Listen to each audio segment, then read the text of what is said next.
Hello, everyone, and welcome to the Melancholy We Weave. I'm your storyteller for this evening, Ambrose. I go by any all pronouns. And tonight we will be telling this tale of horror using the game Quietus by Ollie Jeffrey of Sinisterbeard.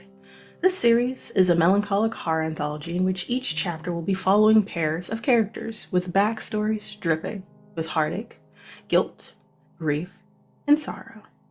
These unfortunate main characters are actively trying to push past their traumas while utilizing scars within their own psyche to combat an unknown horror that pursues them.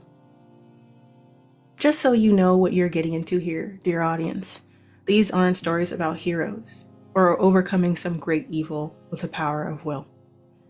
This will be about broken and hurting individuals clawing out of the depths of an unknown nightmare by the skin of their teeth.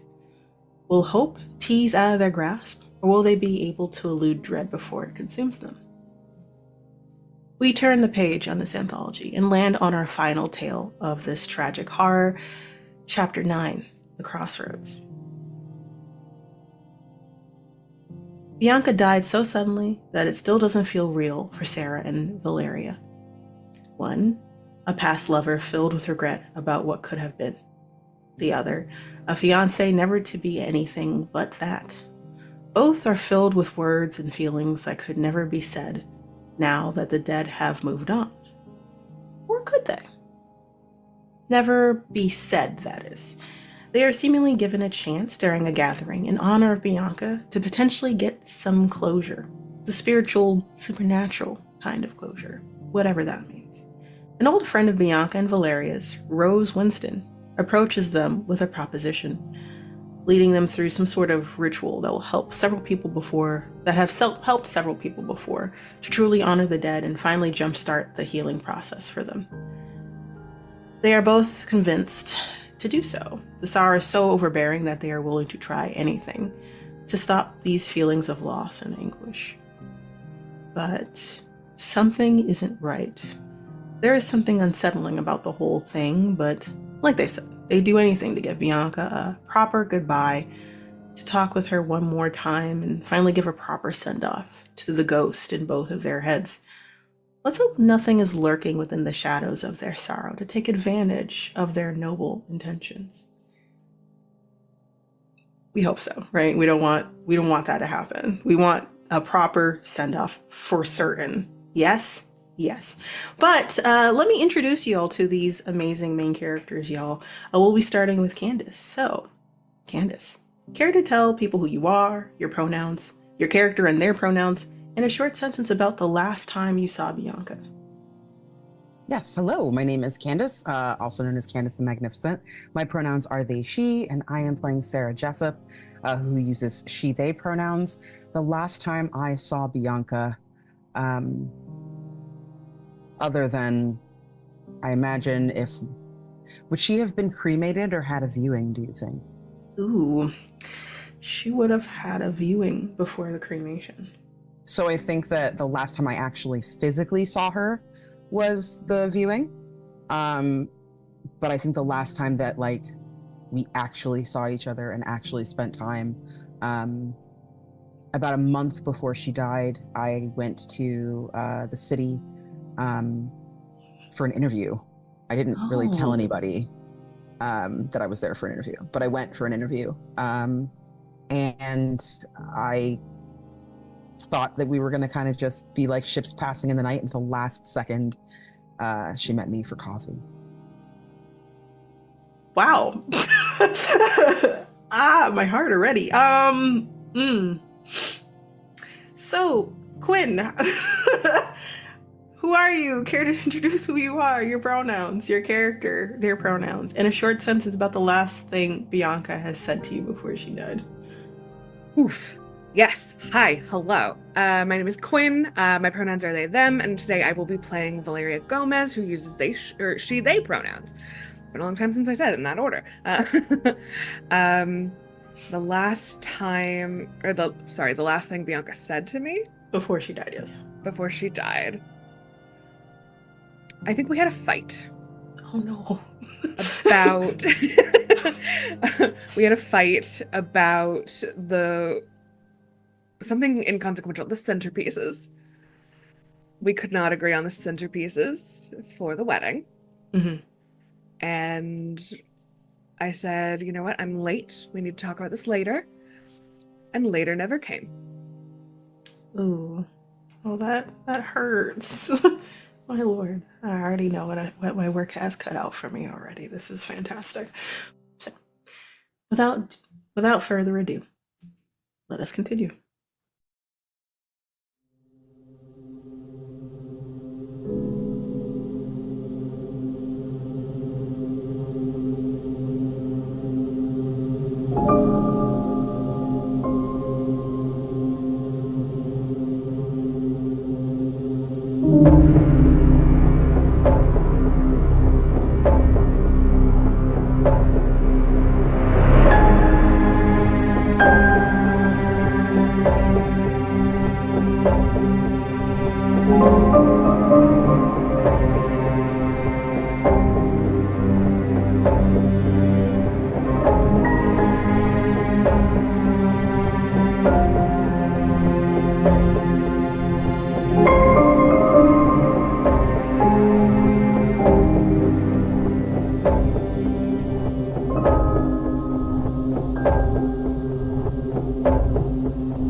Sharp hazel eyes, fiery red hair, wrinkled nose that accompanies a bright crooked smile.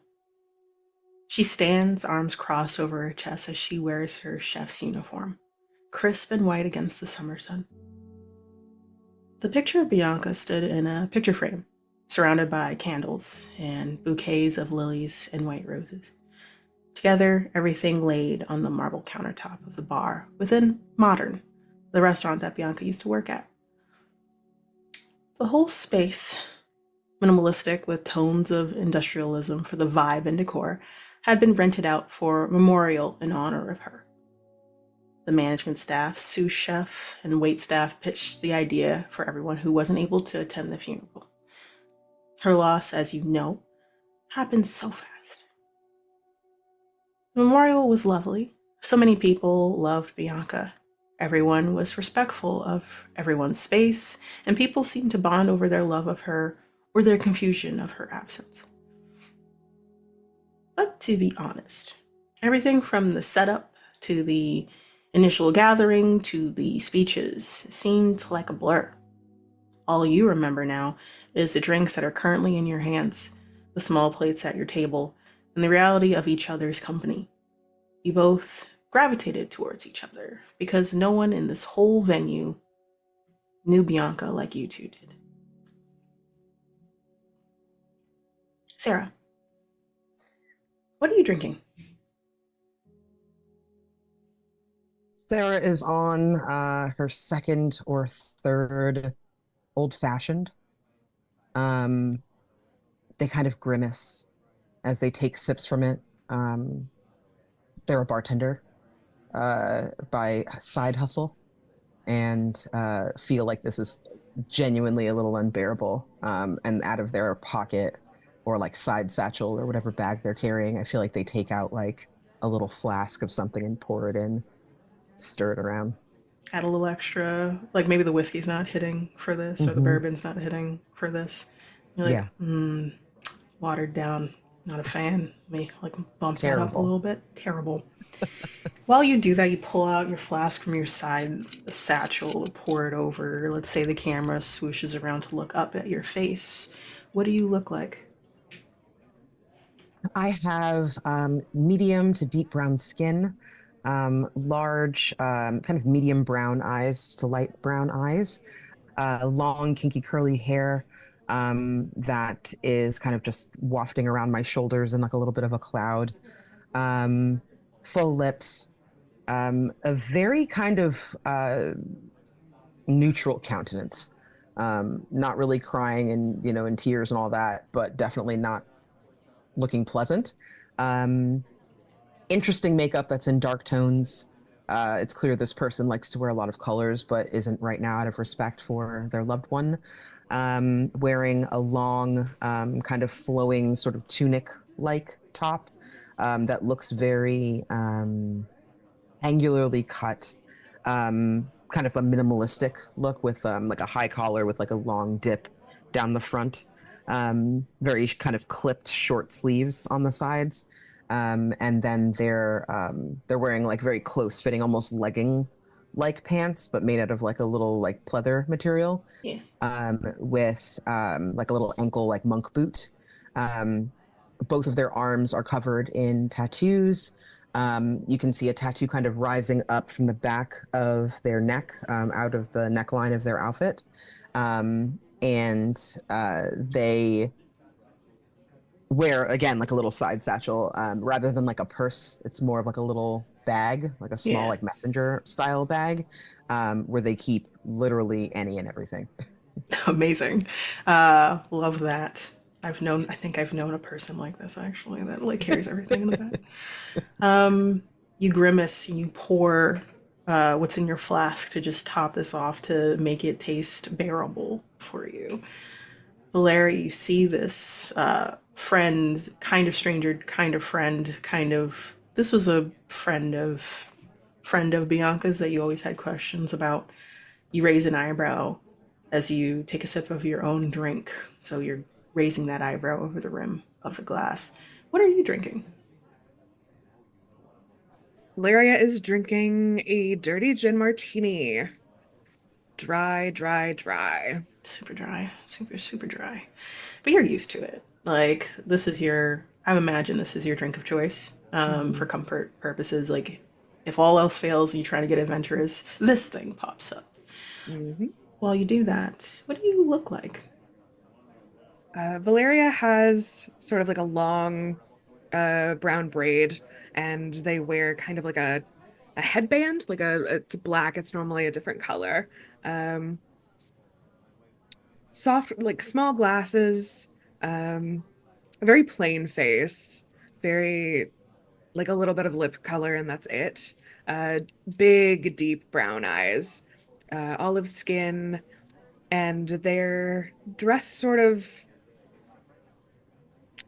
very business casual, very like a smart black button-up blouse and like trousers, sensible shoes. And they kind of look like she's trying to make herself look smaller. Hmm. This person across from you is kind of visually speaking your opposite. You realize. It might be something that you're coming to realize the longer you sit across from Sarah. Um, have y'all been talking or attempting to talk with each other? You gravitated towards each other. I feel like Sarah is like seeing that Valeria is trying to like not take up as much space. Sarah sees that as a commonality. Sarah has a very kind of full figure, kind of heavier arms, fuller bust, larger hips. So they too feel a little bit self-conscious. This place is, I mean, Bianca had no shortage of friends, so this place is not, empty. And I think like as they sort of edge closer, there's like a darting of the eyes as they're like obviously searching for something to say. And I think by the time they get up to you, they're like, your shoes are really nice. Um, where are those from?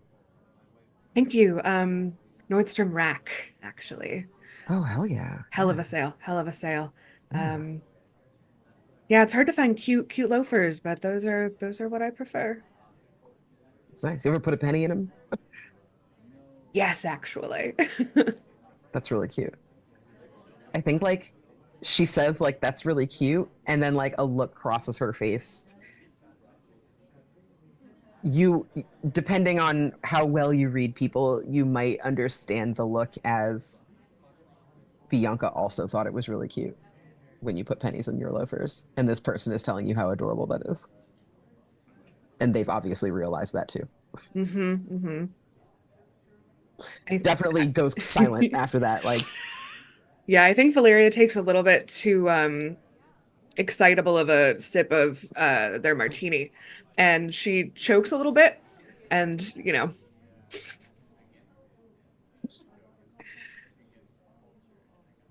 and you would notice also the large rock on her finger still. yeah, there's a lingering gaze at that like Sarah really tries not to stare, but like as they're trying to make conversation with you, you see like her eyes like look at you and then just slowly drift to your drink and then back. And then like a couple of seconds later might drift back to the drink. And then And I think Valeria is being polite and ignores it. Y'all stare at each other or don't. We're try to stare off and try to be pleasant for the situation that is happening currently. Naturally, your eyes gravitate towards the picture on the bar. As someone, the sous chef that you knew was sous chef to Bianca, uh, stands and knocks a glass to get people's attention and says like, "Hey everybody, I know we're just taking a moment with ourselves, but we have this place for like in about another hour or so. Just wanted to let you know if anyone wants to go somewhere else, there's a bar down the street that was another place that Bianca liked to go to. They offered to take anyone else over that wants to stay around and talk and you know socialize a little bit. But this will be closing down soon, so please take your time. Don't feel like you're in a rush. We'd very much obviously understand. And if anyone needs anything, please reach out to me or anything like that.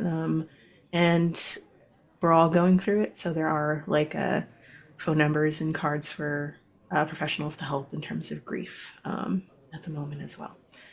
So yes, please take care, y'all, and I will be going to the back. And you can tell that this person also is feeling it. And they nod their heads stiffly, wipe their hands on their pants, and turn tail very stiffly and walk to the back, past the bar to the kitchen. Some of the waitstaff follow them as well. would you have chosen the photo or would that have been something the parents did? I think the parents. Okay. Um, storyteller. Is that what I Yeah, call you? yeah. Cool. Um, is this an old picture of Bianca or a new one? This is like three, at least within the last 3 years. Okay. Definitely while they were in New York. This was probably a summer day on the street of this establishment. 'Cause you Okay. can kind of see the same glass, like there's was it a glass looking into the storefront kind of situation? You see that exact glass from the opposite side um, present. Sarah continues to try to make small talk, even getting other people involved. Like, hey, you were friends with Bianca. I assume you know. Yep. Okay. Good. Valeria. Yep. Yeah. I'd heard a lot about you. Uh, so, what brings you here? Obviously, Bianca's gone. How did you say you know her again? Just like really just beefing it. Like it's clear that this person had conversations with only the deceased Hmm. about all of these Oh, people, that's but has never painful. actually met all of these people. So she's like trying to like put faces to names and stuff, but she stays suspiciously close to the picture Hmm. and will not leave the area of the picture until enough people leave so that she can put it in her purse, in her satchel. uh, just for funsies. All right. So let's say like y'all had been either like sitting at a table or like at one of those standing bar tables. Y'all randomly sometimes split apart and you try to socialize with people and they give you either like a sad look of understanding because, like, oh, you might have just only known Bianca, and they do understand, and some people don't understand, and they're not nice about it, so they'll give you side eyes. These are people the further away from your life that you have with Bianca. So, like, they've only known each other from New York kind of situation. And you're walking through the crowd and trying to get closer to this picture. Can you roll for me? Yes. One dice, Yes, I please. can. Thank you. 4. Amazing. Going to without an easy, it's you achieve a lesser version of your goal, or you can try. You don't know what's going on. You're just a little uneasy, probably because of the stuff that's happening. You're getting closer, and you accidentally shoulder check somebody as you're walking. They kind of like come out of nowhere. Like if you were passing someone and you were like making an adjustment for that person, this other person kind of weirdly comes out of nowhere, kind of out of your blind spot, and shoulder checks the other shoulder that you're trying to move with. And you're like, oh, I'm sorry. And you turn, and you haven't seen this person yet in the crowd before. You try to get a full view of their face, but you don't see one, it looks like. And just as you blink, you do see a face. It's like a gentleman with like blonde hair, blue eyes. Probably one of the staff, it looks like, because they're dressed as the wait staff. And they say, sorry, excuse me. And then they keep going. But for a moment, you're pretty certain you just saw flesh covering a face with no orifices or eyes or nose or mouth for like the split of seconds. Yeah, I pound the rest of that drink and pour the flask into the glass on my way over to the picture. That's valid and fair. Are you actually trying to take this photo? Yeah, if nobody is looking, yeah. Like I assume that it's like an 8x10 size. Yeah, like it's Yeah. like one of those picture frames. Yeah, I have I have a satchel. So yes, absolutely. Like put the satchel on the table or whatever it's near. If it's near the bar, like I put the satchel on the bar, and then Yeah. like I open it and I just sort of like do one of these situations and keep looking around and keep looking around and keep looking around and then like lay it flat and keep looking around. Well, you Wait a got a moment. 4, which is like you achieve a lesser version of your goal. So it wasn't a full success, unfortunately. Yes, something creepy Okay. happened, but also, So um, everybody sees me then. everyone, someone does. So like Okay, you're that's doing fine. the looking around, looking around.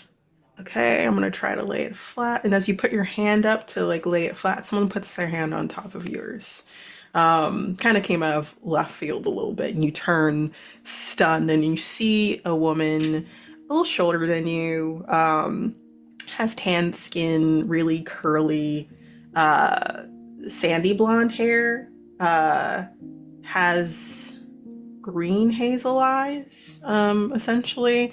She looks kind of, and she's very curvy but short. So she's like nearly, barely 5 foot. And she has like a nice, sad but like welcoming smile on her face as she looks up, and you get the vibe of like a pixie or like that kind of vibe. You see that she's walking on a cane that's like made out of wood, like kind of a branch that was whittled down to have like an organic shape a little bit. Flowy cardigan, is wearing darker colors for this occasion, but you get the vibe that they wear brighter colors, or at least like full bohemian like pattern style things. And she pats your hand. It's like, hi, you must be Sarah, right? Yes. Hello.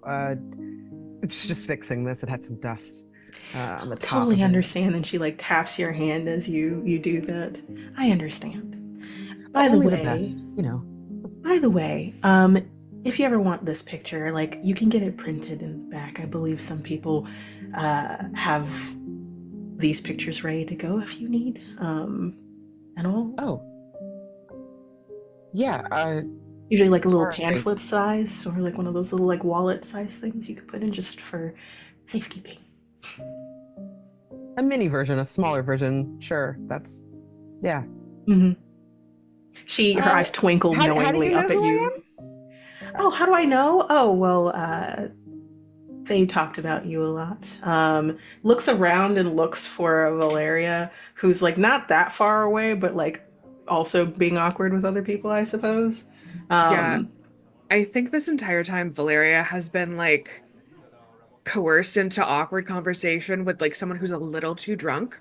Oh Um, no. and who's like starting to get weepy and she's like trying to keep them like from, you know, causing a scene. so, so Sarah has left you. It seems like Sarah has left on a mission of sorts. You're not sure what that mission is, but you see that their eyes have gravitated towards the picture. You raise an eyebrow at this, and then someone comes over. There is a spill, like a very minor spill, but a spill nonetheless, of clear liquor on the bare top, the bar top. And this is an older gentleman, probably someone also in the chef business, not this restaurant, but is giving like Gordon Ramsay vibes a little bit. Is what you're getting the vibe of, but just not as angry or like serious in the face. Salt and Mhm. pepper litter his hair, and he was like, "I'm so sorry for your loss. Thank you. Thank you for saying that. Is there anything I could do, Val? Like, Valeria. And no, um, time will help. I hear that it does. Sometimes it just doesn't. So like I just want to let you know that like we're here. Like we're all family here. You know, so all you have to do is just like ask one of them like this pointing and trying to find a person that he knows and he like there, that guy, he has my number. I don't know where my phone is right now, but I got you no matter what, okay? That's so kind of you. And what was your name? I don't think we've actually met. Jeffrey.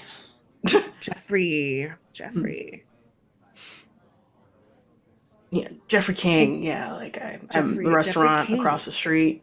Oh, yes, of We used to get course. drinks all the time, you know. Oh, yeah. Yeah. She liked that. Drinks. Yeah. Um, Valeria, as you're trying to like keep this awkward conversation made more awkward by the fact that he's gone, um, uh, roll for me. As you're looking over his shoulder, you're looking for help from literally anybody. rolled a one. Amazing. So I get one dread from that. It's fine. Um, You don't succeed. Dread goes up by one, but nothing to worry about. Uneasy fail doesn't really do anything to you. It helps me. So you are looking everywhere at everybody, and you're trying to look for help or a familiar face. And in the crowd of people, there's like a few people talking, like groups of people that do know each other. Usually in the chef business. Some people from your work that you've noticed, maybe one or two. And then you see like someone walking through, kind of like hustling and bustling, that you're not quite sure who it is. And they stop in the middle of this function. And you immediately realize that something's wrong because they don't have a face. You get a full frontal view of this person. They are dressed very similar to like a funeral director. Black suit, gloved hands, or an usher, either way. And dark hair cut short, like slicked out of their face. They adjust their gloves and they are looking at you, that you can probably tell like their faces facing you. And you're struck with a haunting, unsettling, gross feeling in the pit of your stomach. But then someone passes by that you do know, one of the sous chefs, and that person's gone. Blank. And you're like, okay, maybe a little too much to drink or whatever. And you realize this guy, Jeffrey, is still talking to you loudly. And as you're trying to like figure out, what do I do? What do I do? What do I do? you hear a familiar voice from the publishing house call you over. Rose, you see, waving you over, standing next to Sarah. It's like, Valeria, come on over, dear.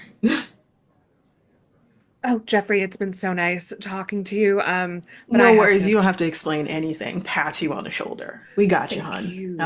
you. Thank you. More rounds, and then he calls out as he walks through. Just Honey. gonna firmly walk away from Mm-hmm. that. Are you okay, dear? He's loud. He's so loud, So Rose. He's loud. so loud. Uh-huh. He's going through it more than I thought he would.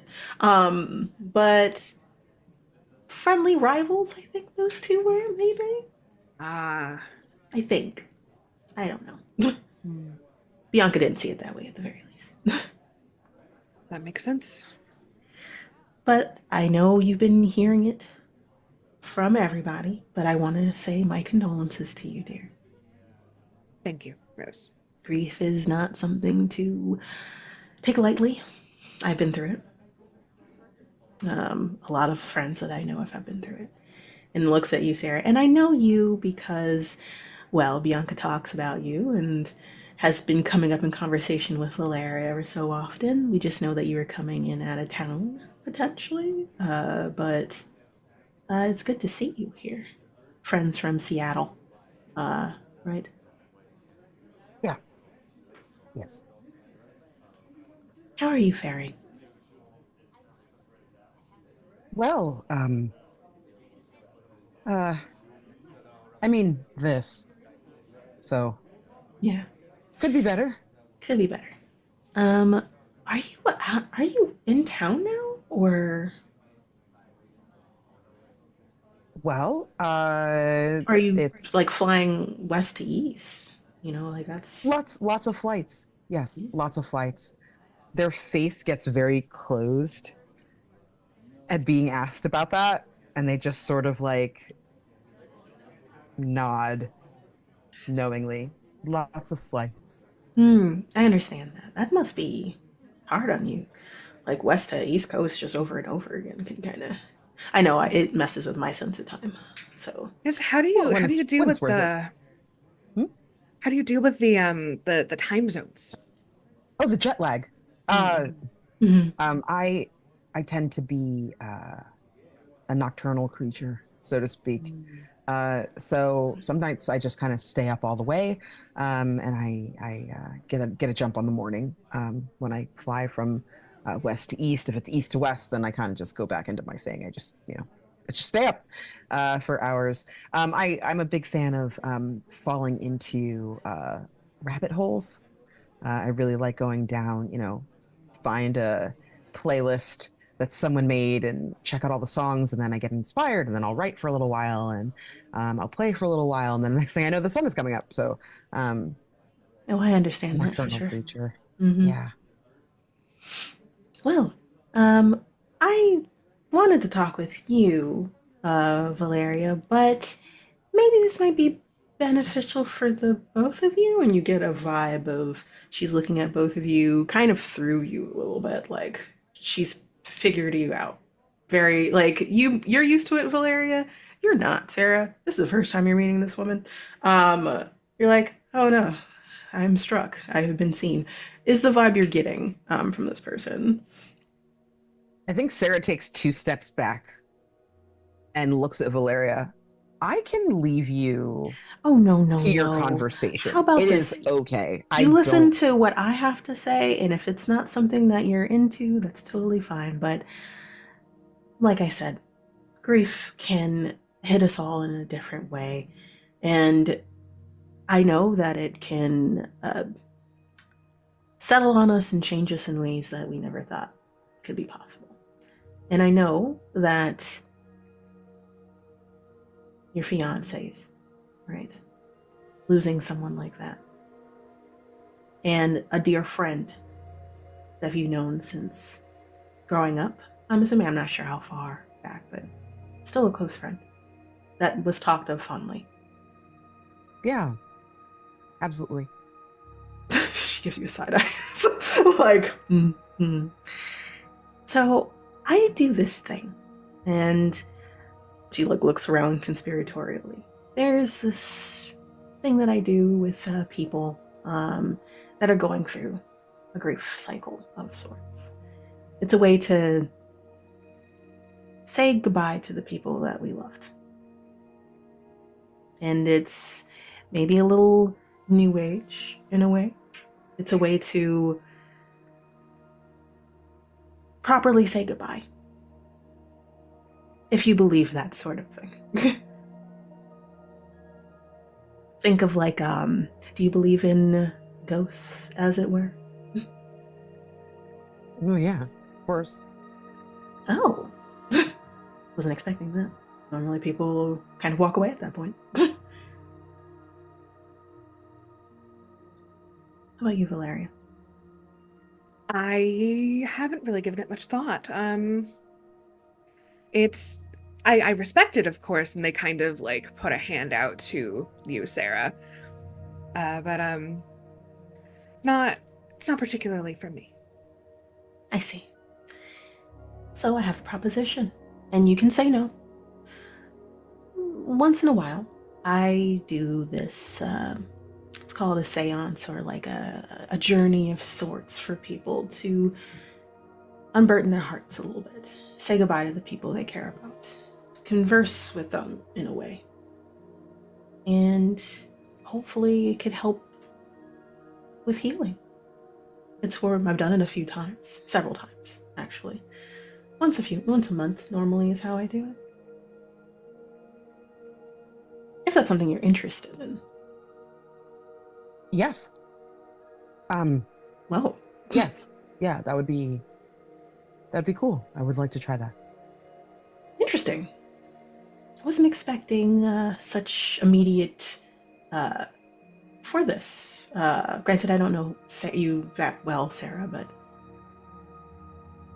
if you're down for that, then if you get to say goodbye properly, that's something that, if you believe that sort of thing, I can get that for you. We can try it. You would have laughed in my face, but yeah. Yes, I would like that. Yes, yeah, I would like that as well. Oh, interesting. And she like smiles, like a very brilliant, very shining smile.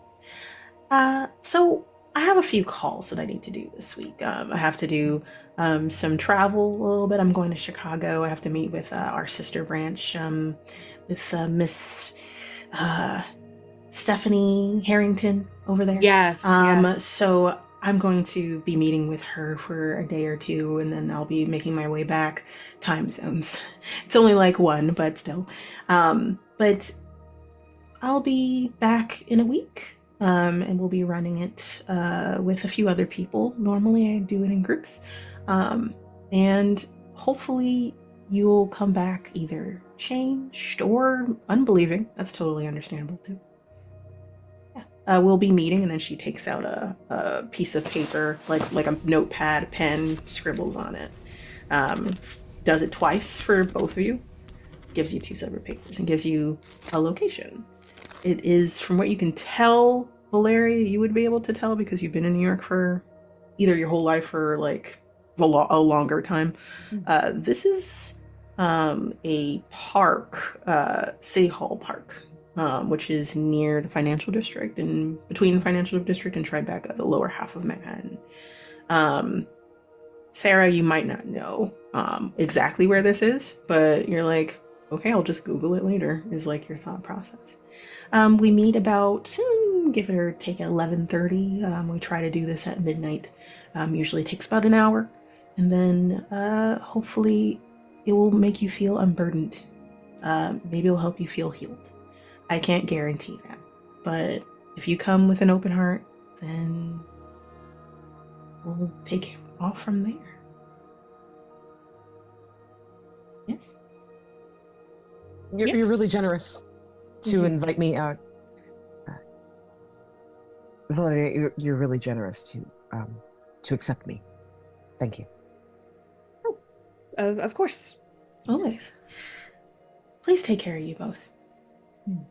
And she nods. Uh, she taps the picture frame, like as a way of saying goodbye, but also like kind of giving you a side eye, Sarah. Before moving away, you can hear the click of her cane as she does, and she says hi to someone else from the publishing house. Um, and y'all are left staring at each other between this picture between you two. I'm gonna be real. Uh, you have lots of pictures of her. Um, all of the ones I have are from before 2017. Is there any way that you could maybe like not judge me if I just put this in my bag? Oh, I was going to offer it to you, actually. Um, You were? yeah, Oh, thank you. sure. Um, but this, and they kind of hold up the paper. It's next week. When do you fly out? I don't. I, What uh, What do you mean? I, I got that interview. Um, I've been living here for a bit. Oh, Yeah, Bianca told me to move to New York when she did. We had a big thing about it. And I just couldn't give up Seattle. Like that's just it's home. It's where I'm from. All my people are there. All my friends are there. All our friends were there. Um, but the symphony here is new and different, and they're trying to do after school programs with kids to inspire them, and they really like my style, even though it's unorthodox. And everything back home was really rigid. So I find myself now in this position where I have to bite the bullet and move to this gigantic city that is sprawling and unfamiliar. And I really have been dreading for years, but it's actually kind of awesome here. I imagine I don't have to tell you that. You have a big fancy job. I mean, yeah. Yes. New York is great. You said that Bianca wanted you to move to New York with her? She never. And she takes a sip of their martini. I never got the impression that you were that close of friends, but hmm, I understand why she wouldn't have mentioned it. She's head over heels. She was head over heels for you. And wanted to focus on the future with you. Obviously, I mean, look at that ring. Like, wow, very clear. She was future focused. I didn't tell her that I was applying for gigs here. We met for coffee, and I kind of just uh, acted you like things were normal. I didn't really talk about why I was here. I just said I was visiting friends, and you met for it just felt coffee? weird. Yeah, we met that little French patisserie. Um, with the that does the macarons, the little fussy Our first cookies. date spot. Oh, wow, that's such a coincidence. I saw it on Yelp, and I suggested it, and she said that it had good ratings. Um, it's so funny. You know almost nothing about me. I know so much about you. Hmm. She talked about you all the time, so. Hmm. Takes a long slip. Well, I thank you for this gift. Um, I don't, I don't know how to behave right now. I was hoping that the first time that like I really met you was gonna be like with Bianca there. Right. Uh, like I've heard you in the background on calls and stuff like once in a while when we chat.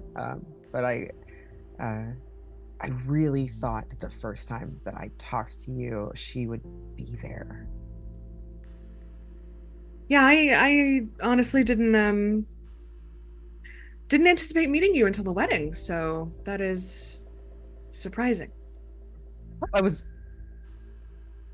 I was invited.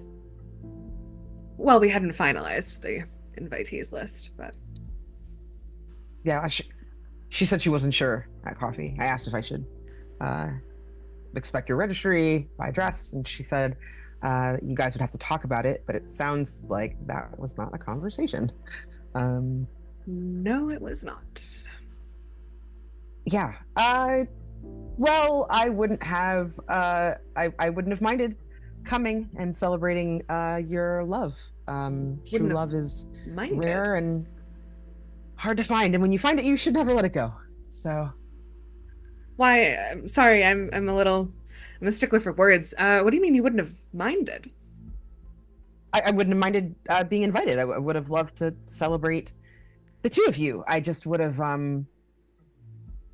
It would have been nice uh, to share something with her again.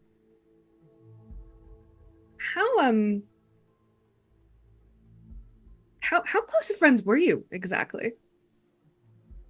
And just as you ask that question, and there's this haunting feeling in your chest, Sarah. Uh, Larry, you get a message on your phone. Mhm. Um, and you think like, oh, maybe someone texted me from work, maybe like someone's checking in on me. It's a notification from your home security system. Oh, And it's a notification of there's a movement in your house. and we don't have any pets. Nope. And Hmm. it goes off again. I don't have any pets. Hmm. I Valeria's gonna pound the rest of that drink that they've been nursing. Um, it's a very big martini. Well, there's like Um, really large glasses. you know how booze works. Valeria, kind of frantic like this, kind of stammering. I need to. I think someone's breaking into my apartment right now, so I'm gonna go deal with it. Yeah, you should take care of that. Do you need someone? Do you have someone you can call? It'll be fine. It's fine. We know the neighbor. I know the neighbors. Yeah. Okay, cool. Uh, I'll see you at the thing then. The Yeah. Yes. Mhm. Okay. This was really nice. If you're gonna leave, I think I'm gonna dip as well. Oh, so we're gonna You know, walk the same direction, even though we just said goodbye. Yeah, that's okay. yeah, I, you know what? I am gonna go and talk to her parents. It's been a minute, and my mom sent some stuff. There's some flowers here for my folks, from my mom's. Oh, You oh, know what? that's so Please lovely. That's so lovely. let me know if you Um, need anything. Here's my card. th takes it. Please call me if you Yep. need anything. Okay. Yes. Yes. And it just goes. You take the card, you look at it, and you're like, this is weird. But also, you look at your phone, that's weird. You get another notification that, like, there's movement in your house. It's not a glitch of some sort, like, or anything like that. And you're trying to remember as you're moving, like, did I leave the window open? Like, kind of situation. Like, there's a fire escape nearby, maybe, and maybe I left the window open and someone entered there, but the alarm didn't go off. So Mhm. like it wasn't like the front door opened or like a window opened. You're thinking and you're traveling, and Sarah, as Valeria leaves, you're just kind of like, oh my god. You're realizing a couple of things of like some stuff might not have been communicated. Um, and you're like, oh, I feel weird about these interactions, and now I'm going to see this person in a week. But you take the photo and you have it in your hands, and you're happy that you have it before you put it in your side satchel of sorts. Finish your sad old-fashioned drink, and go back to your apartment, kind of wondering what this whole thing is going to be about in a week. We follow you, Valeria, as you travel. It's not that far away from the venue. And you sporadically every few minutes you get a notification that someone's in the house. Do you think you have cameras, or do you think just have motion sensors in your house? I think just motion sensors. Okay. So in this moment, you're wondering if you should have installed video cameras because exactly. this is like, it's not once, it's like at this point, maybe the fourth or fifth time you got that notification. Oh dear. So let's say you're a 20 to 30 minute walk. If you wanted to take a taxi, 5 minutes. If you wanted to take the public transit, when you're on it, 5 minutes, but waiting, who knows? You get there, you have a doorman who's there, and he looks up at you and he gives a sad smile and nod, but also sees that you're kind of frazzled a little bit, a little flushed. He's like, hey, are you okay? I think so. Did anyone unusual come in through the front while you were here, or? No, everybody is accounted for. No one left or anything like that. Okay. Is Yeah, there it's something wrong? It's probably nothing. I'll let you know. And goes past. Okay. You know the number to call or dial, and I'll come back right up if you need me. Yes. Cool. Remind me of the number, please. He like laughs, nods, and like tells you the number for the front desk. And he's like, all right. You go to the front and you go to the elevator and you're like nervous about, okay, what's going on? You're hoping it's just a glitch, especially if no one was seen going up. So you're on the third or fourth floor. These are like condos, so really nice apartments. Decent space. There's only maybe like 6 people on each floor kind of situation. You're all at the end. So when you get off the elevator, it dings, slides open around the corner, and you kind of stand in the hallway looking down for a little bit. Nothing ominous or anything. It's just your hallway. Like the lights are fine. Like there's a warm glow. Every few feet, there's a light against the wall kind of situation. Looks clean and clear. And you slowly walk down the hallway, listening out for something, anything. Footsteps, things being rustled around in your apartment. No, you don't hear that. All the way up until you get to the front door, you don't hear anything. You just sit there and wait as you slowly pull out your key. Nothing. And you get a notification on your phone again. Movement in your apartment. You don't hear movement in your apartment. Must be a glitch. Has to be. Roll for me.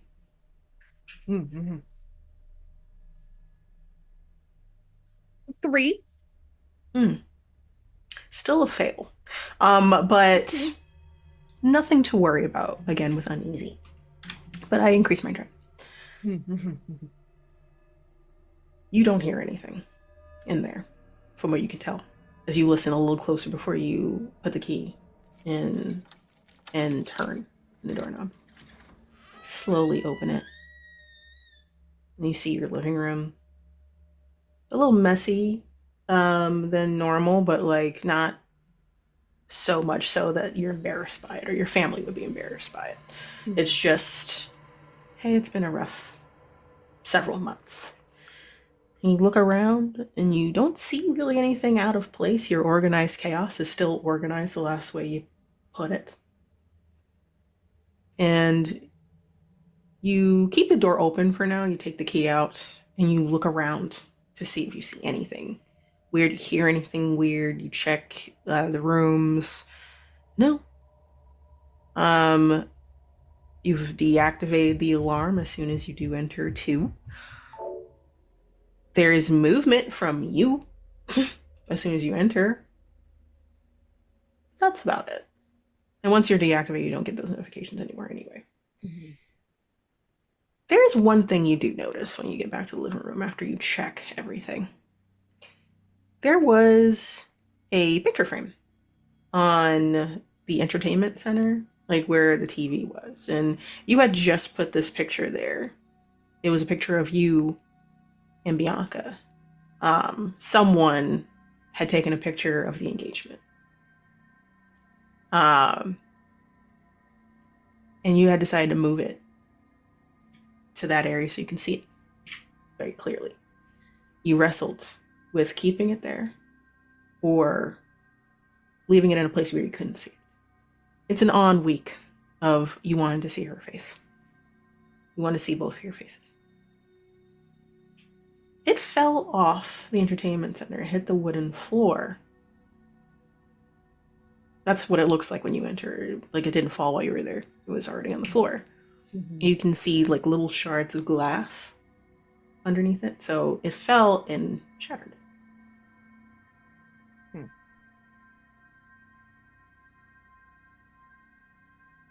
I think Valeria would check the rest of the apartment before going for it, just in case.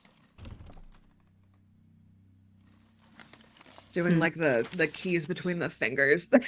Oh yeah, of course. A very New Yorker, very dead ass. So you do that. I'm trying to see if you're gonna roll for it. I'll give you a roll for it. This thing is going in jail. Oh. That's a 1. I love it for me, not for you. Yeah, I told you I would hand you knives. I didn't mean literally.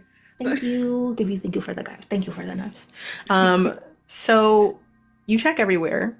You did a brief look around in the living room kind of situation. But now you wanted to do a thorough one. You're listening out to see if there's another presence. And just as you get to like, let's say there's this is like a loft situation. Your bedroom's on like a loft up like a set of stairs. You go to that area. You do hear feet running out the front door. You turn and you see the tail end of something black going out the door. You don't know what it was, like if it's like an elbow, a foot, a bag, or anything like that. But you do see someone stumble in the hallway and run. Is all you hear. Do you go look? Yes. Okay. You're like, oh shit.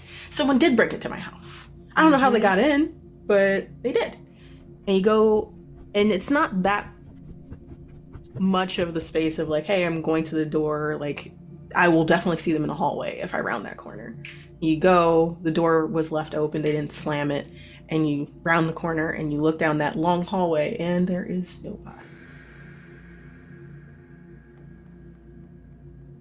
You hear the echo of someone running and then it's gone.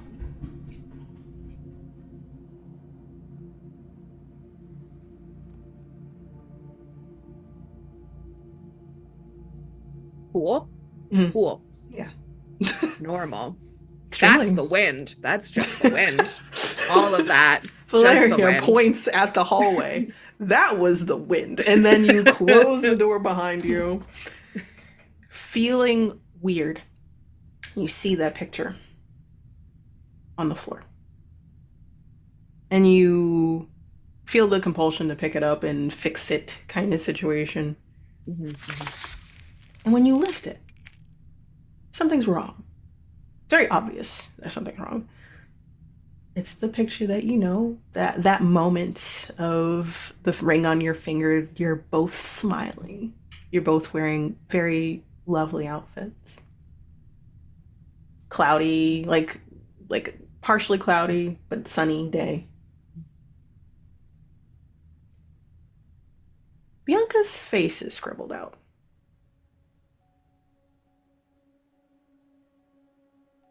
It looks like marker, black marker, or something black scribbled over her face.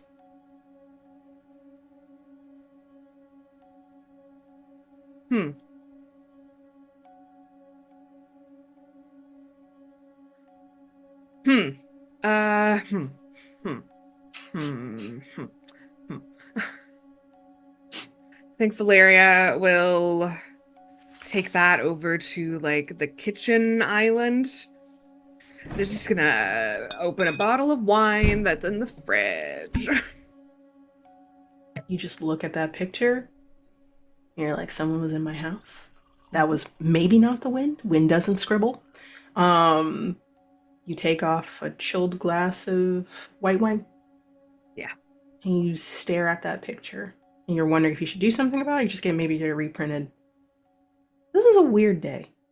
Mm-hmm. Weird day.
Sarah, you're walking back to your. I think it's not a walking situation. This is maybe taking public transit back.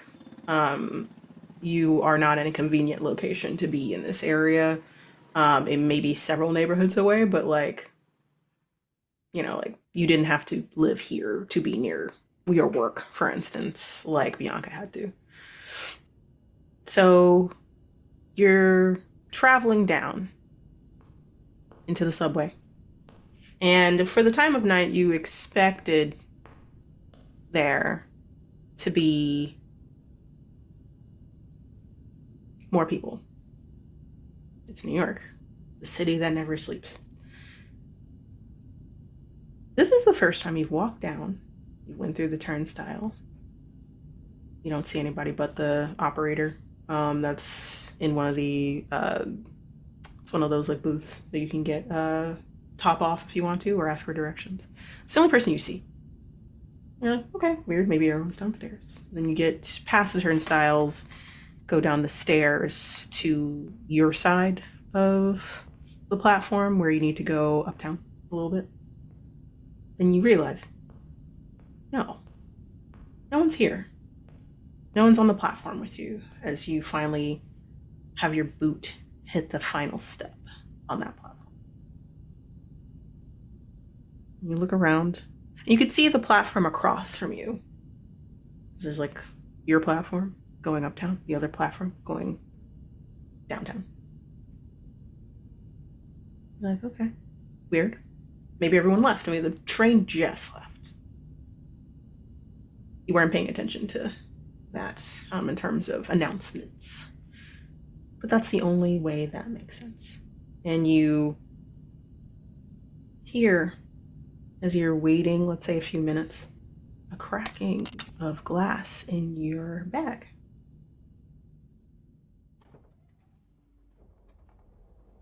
I think, like, completely forgetting the strangeness of how empty everything is, I just like pull it out of my bag as quickly and as safely as I can, recognizing the glass might be broken. Mm-hmm. I would say like you were like weird, and then it just keeps cracking and cracking until like there's like that splintering of final breaking of glass, and then you're like, what the heck? Maybe something's leaning against the glass, like keys leaning against glass could do this, for instance. Mm-hmm. Pretty certain your not your glasses, your keys are separated from everything else. Like it's like in a little pouch or something in your bag. Yeah. You're like, but it could have fell out. You zip it open, you pull it out, and you see that the picture frame has been collapsed in a little bit. So like the glass is broken. The frame is kind of weirdly contorted. And the way your bag works, it really shouldn't do this. Like it should be kind of safe if it's laid flat kind of situation against like a book or something like that. So you're like, oh man, maybe something in there.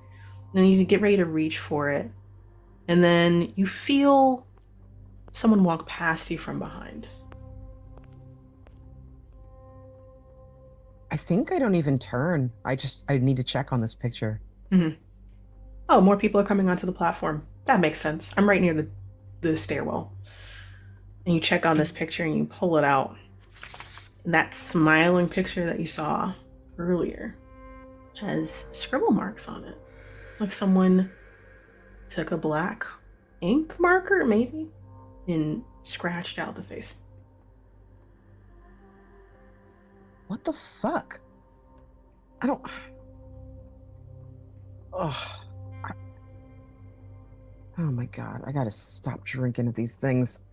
And I think they like go over to the trash can and try to like carefully take the other items in the bag like out and kind of like they like make a little bucket with the bottom of their tunic and put the other items into it so that they can flip the satchel and get all the like the broken glass like into it.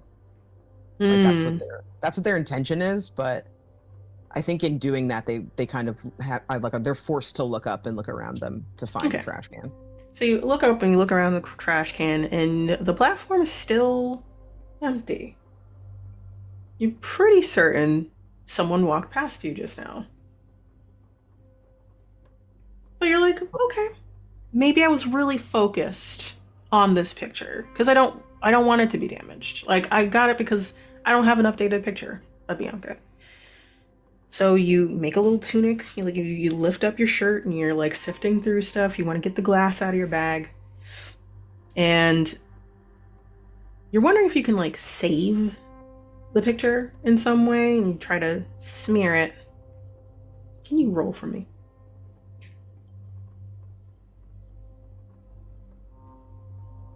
2. Okay. All right. Your dice are And on Rose my is like, this is gonna be a short game. Okay. You guys are Y'all are still at uneasy, so y'all are fine. Like so okay. far. It's when Yeah, you I start know, but getting how into much ammunition do you have? I mean, I have a decent starting point of ammunition, more than I was expecting. I will say that. But you're fine so far. I hoard stuff until I release it all in one go. So I'm hoarding. Right now I'm hoarding the points. So you got a 2? yes. Okay. You look up and around and you have wiped or wiping at this what you think is like marker or ink because there's a shine to it like a ballpoint pencil like or ballpoint pen kind of situation, that kind of shine. Mm-hmm. And you touch it and it doesn't really feel like ink. It feels like something viscous, thick. You realize it has like it's elevated off the photo. That's not how ballpoint pens or marker works. And you touch it and then you pull it back and you see it stick to your fingers. And you try to smear it off. It's not coming off. You realize. And it's staying and you're trying to like wipe it on something and it spreads. Is it still on the picture? Still in the picture, yeah. Take a little bit of a dab from it. I feel like I rummage in my bag to see if I can find like a bleach pen or like a hand sanitizer wipe or something. Oh yeah, like a little wipe, like a little hand sanitizer wipe or like a little thing. And you pull it out, you like look through, and you pull out a wipe and then you look back at your hand and it looks like it has spread down your hand. What is this? Fuck. Stay calm. Stay calm. You've had a long day. This has been a very, very long and stressful day. You didn't sleep much. You're fine. You're fine. It's fine. Get a wipe. Wipe it off. You hear someone hum across the platform. Not on yours, the opposite platform going downtown. You look up. You see someone standing there. They're dressed kind of like a hipster. They're wearing a lot of stuff, like layers, like they're layered fashion, plaid on top of denim hoodie on top of that kind of thing. A style you're used to seeing in New York so far, and to be honest, in Seattle. But the main difference here is they don't have a face, and they can only be staring at you. What do you want? I'm going to take 2 dread and give you a small consequence.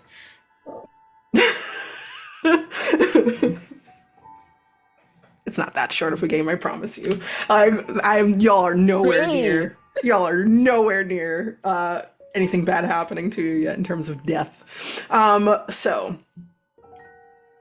you hear the cracking of their neck as they crack and crack and crack as they look at you, and then you didn't realize there was no announcement of a train passing. A train suddenly passes by. And it's fast. It's faster than it should be. You hear the squealing and the sparking of the subway. As it passes by, it's like it took less than a minute, like less than 30 seconds to pass by. When it passes by, you see 3 more people, random people, New Yorker style, someone dressed as a businessman, someone dressed in sweaters on sweaters on sweaters, someone dressed like they're going to a rave. All of them don't have faces. They're just standing and staring at you, and then they crack their neck and they side look at you with unseeing eyes, no orifices. And then another. More. Another train passes.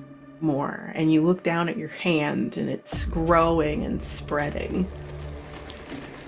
You close your eyes, you're like, this isn't happening, this isn't happening. It could be that shitty whiskey. It could just be that shitty whiskey. And you look up, no one's on the platform. You don't hear any more screeching of the wheels, electricity on the railing. You hear nothing. You look down at your hands and it's clear. You still have the wipe in your hand as if you were going to do something. The picture still has a scribble over the face, but it doesn't look like that weird viscous solution over the face. It just looks like a marker. And it felt like you saw something that you shouldn't have.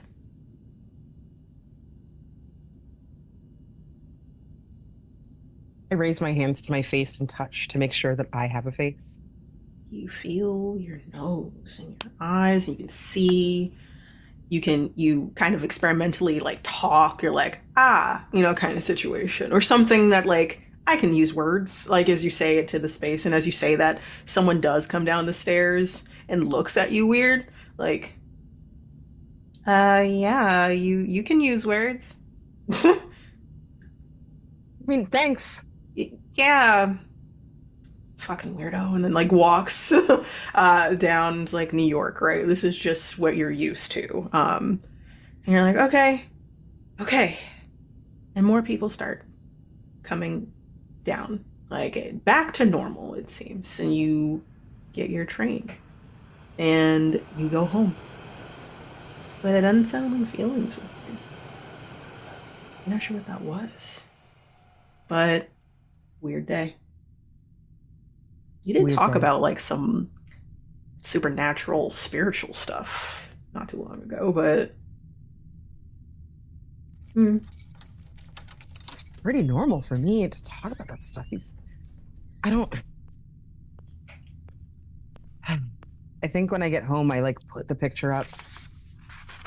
I lay it flat on my countertop, and I add magic erasers to like the shopping list that's on my fridge, hoping that that'll like get it out. The shower that I take that night is 3 times as long as normal. Very understandable. So you put on your refrigerator the to-do list to buy from the store list. Magic erasers.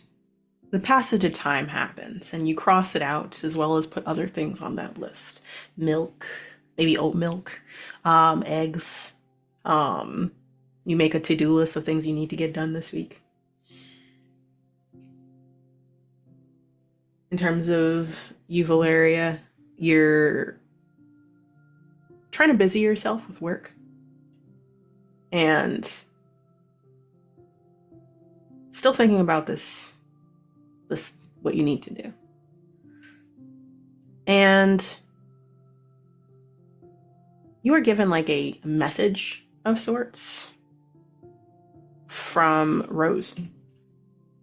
You know, Rose has traveled to Chicago and will be there for a little bit, but like isn't going to be there long. Like it is still a week out, but she will definitely be back before even this happens.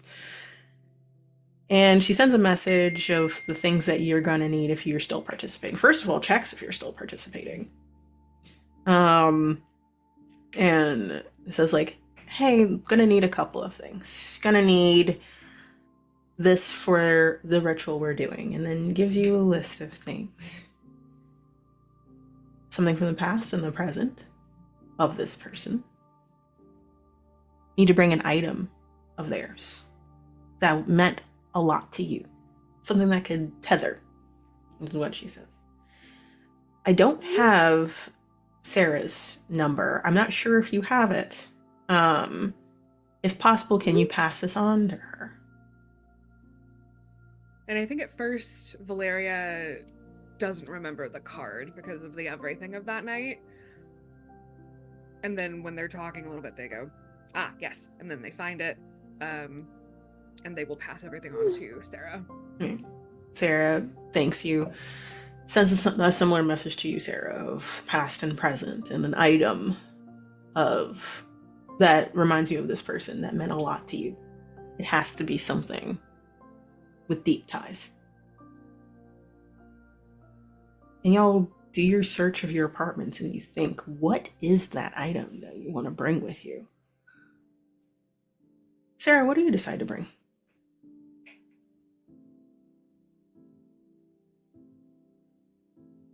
I look through my apartment. I have boxes upon boxes upon boxes of things that have not been unpacked.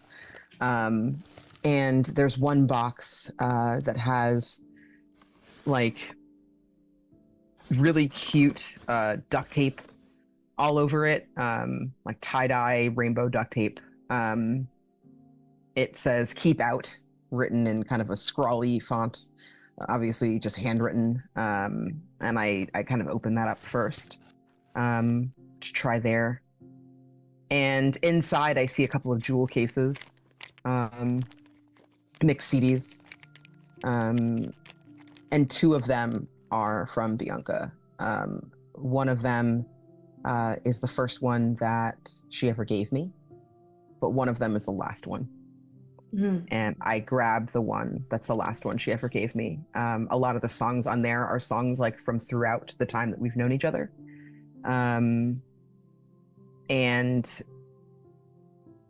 like the first one has like a very hideous looking childish scrawl, lots of really stupid illustrations and like inside joke references and things like that. The second one has hearts. It has our names written in a really beautiful font, like a really beautiful handwriting style. There's a message inside that's overtly romantic. Our names written out like with little birds flying around on like a little ribbon banner and stuff. Like it's clear that a lot of care went into making this. And I think I stare at it for a few minutes. I put it on, and when it's over, I kind of put it back in the jewel case, close it, and put it in my bag. Roll for me.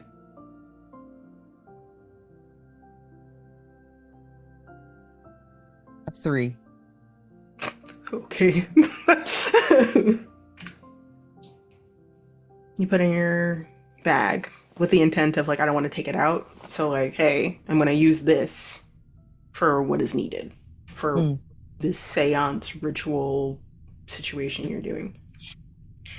And when you're like solidified with this is it, like, you know, this is perfect, you feel a shiver go up your spine. It feels like someone, I'm trying to describe it, drew up your spine and up to the base of your neck from behind. Like someone walked up with their fingers. It's the feeling, but also you think, oh, like it's just a shiver. Could have been a gust of wind. It could just be, I'm doing this, really, you know, kind of situation. Anything. Shake your head, look around, nothing wrong. Okay, this is it. And you put the flaps back, look down at the items in there. You put that rainbow tie-dye tape back to the best of your ability because you don't want to get another round of it. Just make it easy to open and close it. Valeria, what are you gonna bring? What do you feel like you're gonna bring for this? Something that ties well for you.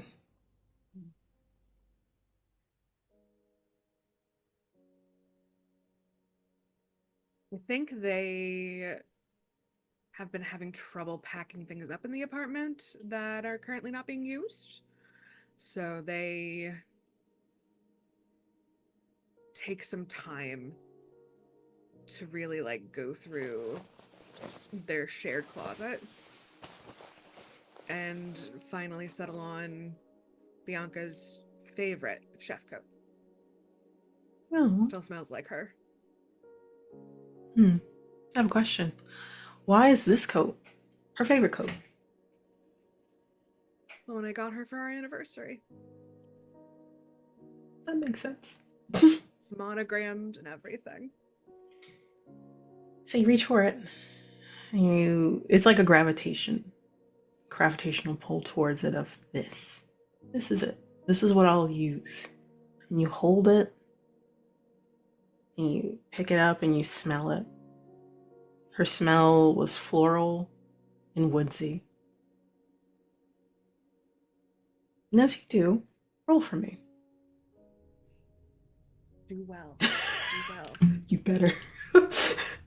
You see what happened to the other one. Okay. 5. Ooh, okay. Good. Keep that up. You feel you feel like this is the one. You're like, yes, this is what I'll bring. And you smell it one more time, and that floral woodsy smell turns for like a split second into decay and rot in your nostrils. And you jump back and you look and you're like, what? And still her chef's coat. And you smell again, this time more experimentally, like, where is that spot coming from? And it's not there. It's still her scent, but it was weird. It was a very pungent, immediate, kind of hit you in the face kind of smell. And it's gone, like it never existed. The wind. The wind. The window is open, so it could just be like garbage day in New York City, and it just kind of hit the wind and wafted in. Ugh. Exactly. Shake your head. Ugh. But you fold it, kind of put it on like the island, essentially, and noting it like, I'm going to keep it here for when I'm getting ready to leave. Several more days pass. Y'all continue your days. Sarah, you are now, would you say you're still fourth chair cellist in this new orchestra, or you're doing more stuff than just that? In the new orchestra, I'm second chair. Ooh, and love that. I am an assistant director of a youth outreach program. Amazing. So you busy yourself with that, and you're getting used to life as second chair, and you're finding yourself smiling even though there's a heartache of, this could have been my life sooner. Maybe. I don't know. But you like it now. This feels good. Valeria, you go to the publishing house. You're in HR, and you're just kind of looking through paperwork. It's monotonous work, but the people, the friends that you keep make it all the worth of getting work done, working with each other kind of situation. Can you like describe like kind of what a day looks like that like kind of highlights for the week for you? I think someone had a birthday, and so there were cupcakes. We love cupcake. Oh, maybe we got Magnolia. Ooh, Magnolia Bakery. Yes, it's really good. You can't go wrong. You cannot go wrong. Very exciting. What else do people in 9 to 5s do? I ask myself after a while. You gotta have chit chats by your water cooler. You gotta have chit chats with by your water cooler. Like, they avoid the topic of Bianca in a natural way, so they're not like, so how's your? They're not doing anything like that. They're doing like, hey, did you want to go to like go to movies, or like, hey, we're gonna after work we're gonna like do a binge watch in the conference room or something, like just something for that's distracting and fun and just feels natural, so they're not treating you differently because of loss. They're including you like similarly, but making sure you're okay. You're very happy, and you're glad they're being thoughtful about it. It makes you smile. And then the day comes. It's later in the day though, so you have to.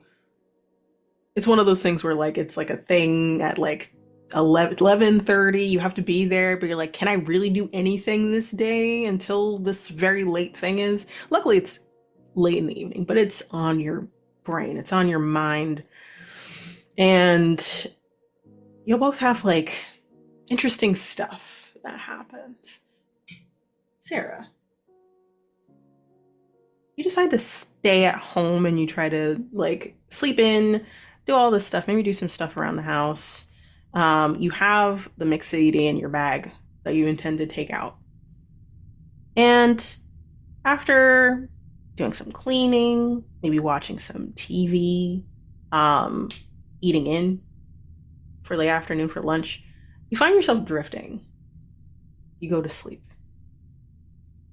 And you find yourself in a beautiful concert hall. There's an audience, but you can't see any details. It's just shadows out in the audience. Spotlights on you. It's hot on your skin. They warned you about this. Like if you're going to be there by yourself, the heat is going to get to you. Don't worry. Make sure you hydrate.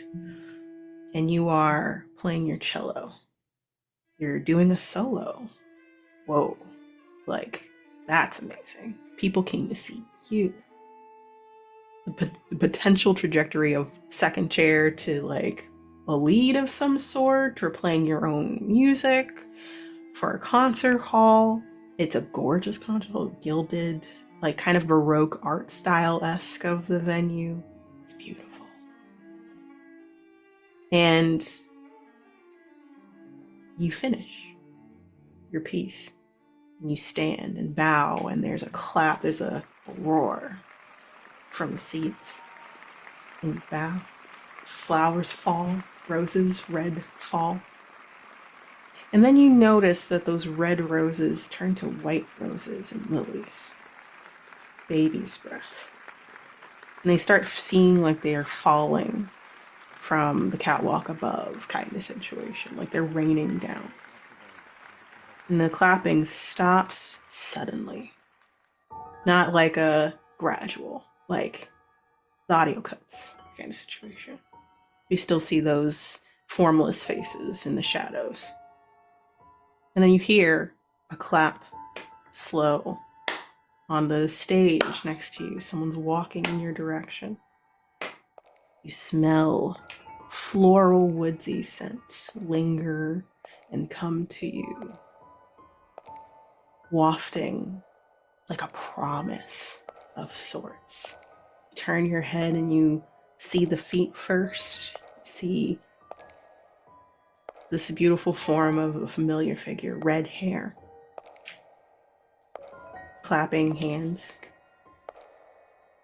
nice outfit, dress, heels. And your vision lingers and moves up the body of this voluptuous figure that you recognize. It should be Bianca. No face. And the clapping keeps going. And the flowers, white petals keep falling. And then it's like all you can see is the white flowers as it keeps clapping. And with each clap, it gets closer. It didn't walk towards you. It just appears a few feet closer, closer, closer. And then it's right in your face. Then you wake up. You hear the sound of Gordon Ramsay on your television head, like set, screaming at someone. What are you? It's like a stupid sandwich is what you see. You're like, oh wow, what the fuck? Oh, how are you feeling? Not good. No. I would imagine no. Yeah, there's a moment where I think I just sit up in bed straight up, look at the TV, look at the windows, look at the room, like have a check-in with myself just to be like, be present. Maybe you're present You're here. here. This is real. Mhm. More face touching.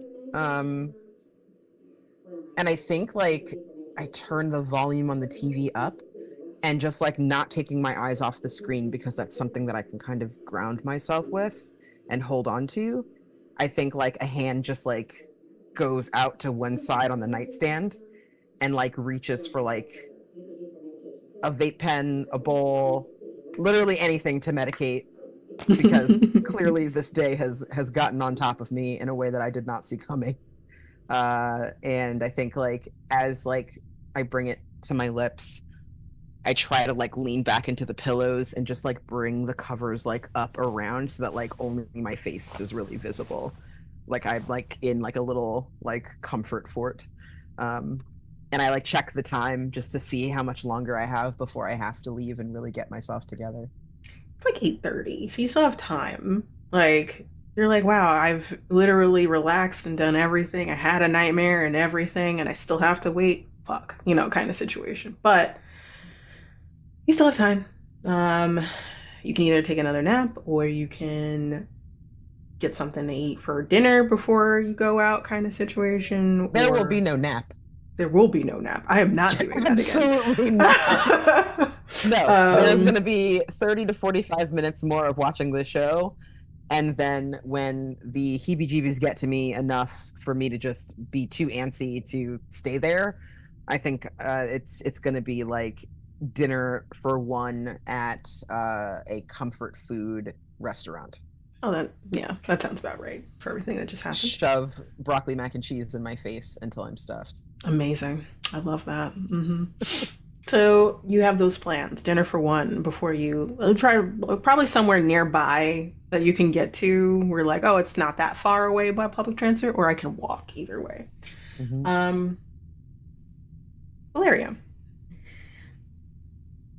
you are looking at the chef's coat laying on your island. It is close to time, and you're drumming your fingers as you're like, you're not entirely sure if you still want to do this because like you are the least believing of the other side, as it were. Out of the you and Sarah, you suppose. You don't know Sarah that well, but you're like, they were down to do this or try this. And I'm like, I don't know, maybe I'll do it. But anything to help this lingering ache in your heart and your soul, the what ifs from coming into your mind. Stop thinking about her face, her presence, what could have been. Anything would be better than being alone and then being alone with those thoughts.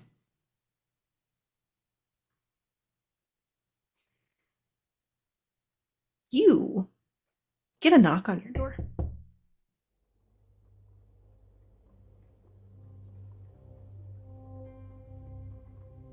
Valeria would go and look through the peephole.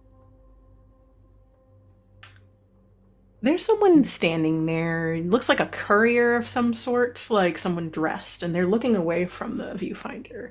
They are holding what looks like flowers in their hand. Weird. Gonna open the door a crack. Mm-hmm. Just kind of Valeria puts their face, like sort of peering out, like hesitantly. You see them turn their face, and it's a guy. Was it like blue eyes, blonde hair? Looking back at you as soon as you open it? You're Valeria, right? Yes. Delivery of condolence flowers. Yes, thank you. And they just kind of like shove the door open and go to take it. Gives it to you. Their card or? I think it's in the, like nestled, how they do. Got it. Thank you. You shouldn't go anywhere today. I'm sorry? I'll see you later. Who are you? Like shows his name tag. Jeremy? Oh, but Oh, right. Yes. What? Nothing. It's just been a long week. I'm gonna. I would ask for tip, but condolences, right? I don't like if you're okay, take care of yourself. You should stay home. Why? Why what? Nothing. Just my blood sugar's probably a little low. I'm just gonna. Oh, okay. Take care of. He looks around like he missed something, and condolences. Nods his head. Slowly closes the door. It's like, and then it closes behind you. um, gonna look for the card. You look, and you try to see if there's a card in there, and like you see like a piece of paper. Just a piece of paper. It looks like it's turned in, so like maybe it's on the other side. You pull it up and you flip it, and then there's a black squiggle in the center of it.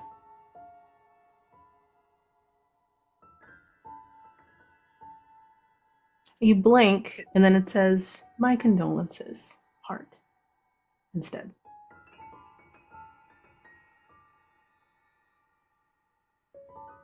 Does it say who it's from? Nope. Or... Hmm.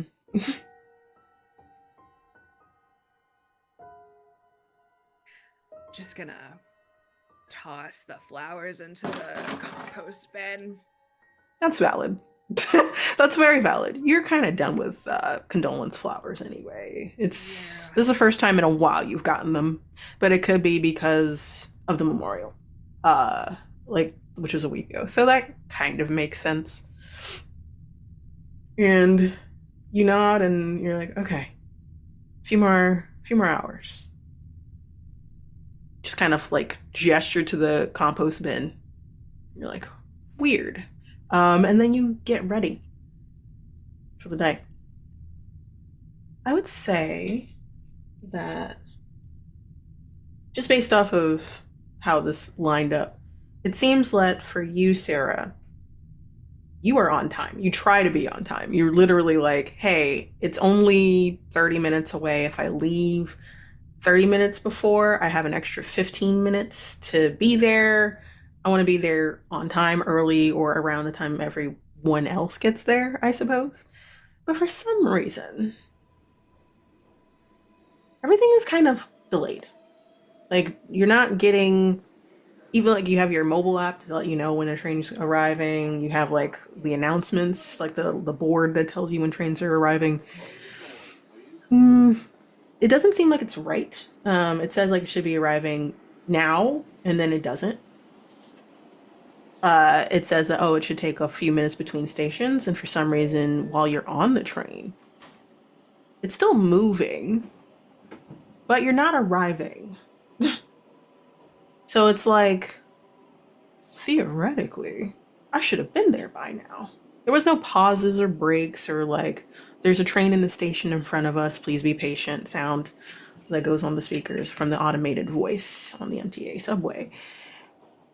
It just keeps going in the darkness, and it just doesn't arrive for longer than it should, the more you pay attention. But you do get there late, unfortunately. Valeria, you do get there decently on time. You're still a little late in comparison to, like, let's say you're supposed to meet at 11:30. You get there like 11:40. You arrive, and there you see your friend Rose, and there's three people. Well, let's say two people right now that have arrived. You see. You see a darker skinned man who is kind of wrapped in a cardigan. He's a big guy, but this thing seems to be bigger than him. Like he wants it for comfort purposes. Has a white polo and jeans, sneakers. his hair is shaved down, and he has very sad, dark brown eyes. And he looks at you and gives a smile, like a closed mouth smile. There's another woman who has dark hair cut in a perfect bob, hovers over her shoulders, dressed gorgeously. Like you would think that she is wearing a casual outfit for a Met Gala kind of situation. Like she's not the centerpiece person, but she is at a gala of some sort. Um, and then we have, oh, we'll wait for the other person. You see those people, and you see your friend Rose, and you approach and you wave your hand as you join them. Sarah, you finally get out of the subway station. And you're like, what was that? What is happening kind of situation. You kind of look back at the subway, like once you are above ground, look down the stairs, and you're like kind of glaring at it like it was their fault. Like how dare you? Like make me late. I was on time. I did everything I was supposed to do. But then you're wondering if this is just how the subway station in New York works, because people are always late even when they try not to be. Maybe that's what they're talking about, you know? You've heard of that before. You see like a gentleman walking up the stairs. Like you're walking in that direction, like let's say the City Hall Park is across the street. And as you're walking across, this gentleman who's dressed kind of like the top half is like a blazer with a polo, but like the comfort of jeans and loafers kind of situation. Like he looks like he's getting ready to go to like a really casual party kind of situation, like one of those dude bros kind of situation. And he's light skin, white, has freckles all over his face. He has light brown eyes and chestnut brown hair scooped out of his face. And he sees you're walking in the same direction. And after a while of you both walking, he realizes you're going in the same exact direction as him. And he like points at you. And he's like, "Are you doing the thing?" Uh, what? The like looks around and sees like, oh, less people going in this direction. Are you doing the the woo woo thing? The like talking to the other side thing, the ghost shit. Communing with a loved one? Yeah, communing with a love. You got it. It was like, yeah, communing with a loved one. That thing. Yes. Okay. Okay. Yeah. Did you lose someone as well? Yeah. Yeah. I think like at first Sarah has a very like what the fuck do you want face. Very Um understandable. but like when he says yeah that he lost someone, I think like they soften. I'm really sorry for your loss. You know, anything to get one last time, right? Yeah. In a way, I know we're gonna bare our hearts anyway, but like not yet. Like it's just I miss him. In a way. Condolences to you too if you lost somebody, obviously. Yeah. And Yeah. y'all keep walking as you walk in that direction. I'm not sure if I believe in this stuff yet. But anything to just see if you can rectify things, I guess. It's all, you know, it's a lot that you don't get to say when it's sudden, right? Yeah. You know, this one, I'm not sure if it's quite sudden, more like, I didn't know. Oh, I'm so sorry. That's it's really hard to find out. I'm finding out a lot of things Mhm. after the fact, but I when she died, I knew pretty quickly.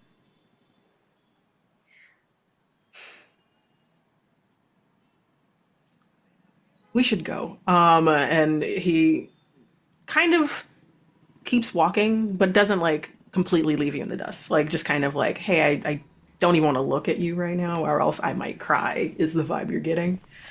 As you both walk up and you see that y'all are the last two people, as you see all the familiar faces and not familiar faces that are gathering. And you see Rose smile, and y'all are standing in front of a what looks like a train station, like in terms of like something you just came up, but like this one is looking older, kind of dusty. It looks like where there usually is like an awning over it of some sort. This looks like that had been removed, and all that's left is kind of the remnants of. You see, if you look down the steps, you see like a younger person, probably like 18, 19, 20 years old. They have acne. They have braids put into like a ponytail. They have a hoodie up. They're dressed in MTA gear, like in terms of like they got some MTA gear on. You get the vibe that they're working for, in some capacity, MTA, or at least has access to it. And she's like, okay. And Rose gets your attention. It's like, I'm really glad y'all all made it. I'm hoping y'all have everything that you need in terms of something old and new and an item with you. It could be the item is both old and new in a way. We're gonna be doing a version of a seance of sorts. And we'll go from there. So I know some of y'all may not believe. Some of y'all might. All I can hope for is that you get something out of this that helps, as it has helped me. And she says that very earnestly. It calms you all. If you had any concerns or worries, it feels like you're among your people in a way of, you see shoulders slack and you see people like relax a little bit. And she turns and she looks at the kid that's down there, and they look up at her. You see brilliant gray eyes looking up, and you realize that there's like something off about the kid in a way, not in a concerning way, just something's not quite normal and you're not sure what it is. Did you want to roll to see if you can find out, if you're like, it's just a kid, whatever, to pass by them?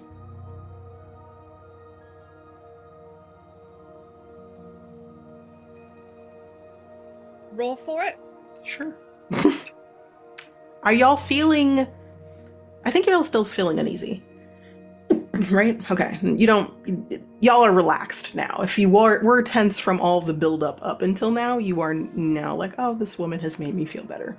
So yeah, roll 1 dice, please. That is a 6. Amazing. So yeah, are you rolling, Sarah, or no?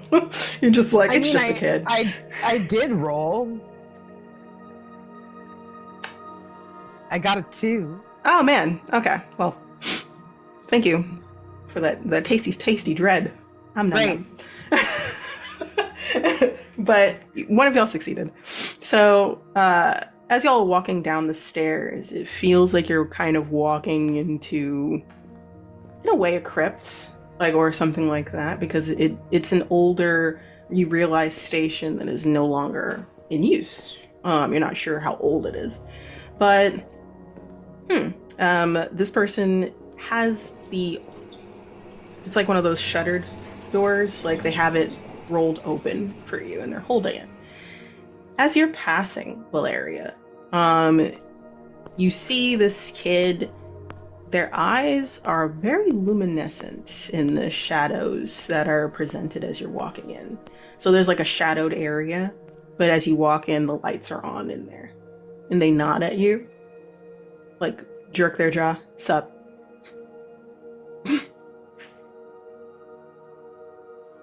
They just kind of try to get past. They nod, they're like, I get it. Kind of situation. And as you pass by, Sarah, you look at their face, and Their eyes look just kind of normal. Like they're just gray eyes. Gorgeous, kind of. But for some reason or another, you can't really register their face very well. Like it's there. You're like, if you were to look away from this person and someone said, like, hey, you got a really good look at this kid. What do they look like? You can't remember. You can't remember the details of their hair. You can't remember the structure of their face, jaw, nose, lips, mouth, how tall they are, how short they are, what color their hair was. All you can remember is their eye color, which is gray.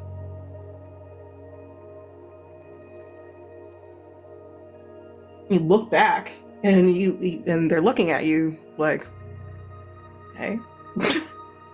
Deuces. Yeah, I feel like there's an inappropriate amount of staring that happens Very much before she like shakes herself out of it. Very similar vibe to the shock that she had experienced waking up from that dream, that nightmare. They give you a weird look, like, okay, onward. I gotta close it behind y'all. I'll check back in as everyone walks in. I'll check back in like usually like 12 or 1 o'clock. Well, you're going at 12. 1 o'clock. Make sure everything's good. Let you out. Like, Rose nods. Thank you, Winston. And that's what I'm here for. Closes it down. And y'all are left staring at that shadowed area where the door closed before you turn and you see lights on. And you see the start of a station. And left with a bit of an eerie vibe, but it's okay for now, of like, what are we getting ourselves into? What's next? Rose claps her hands. All right, shall we begin? And just as y'all walk in, we're gonna take a break, everybody. So, take a moment, get some water, tea, whatever your choice of beverages, and come back soon. Don't go anywhere. Bye-bye.